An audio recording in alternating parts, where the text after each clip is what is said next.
What's up, everyone? Welcome to the video.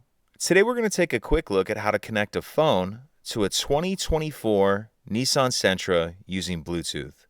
I'm going to be demonstrating on an iPhone. Other phones will be similar.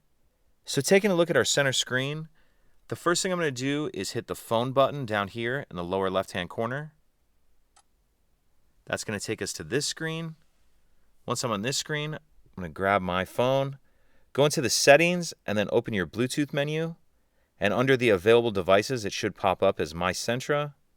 We see it there, so I'm going to go ahead and click on that. Then I want to make sure that the PIN number on my phone matches the PIN number on our center screen, and it does.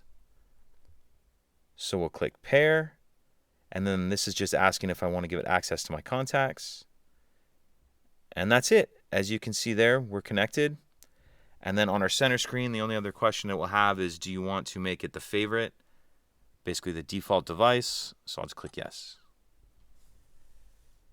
If you have any other questions, please let me know. If you could take a second to like and subscribe, it helps us out, and I'd appreciate it. Thank you.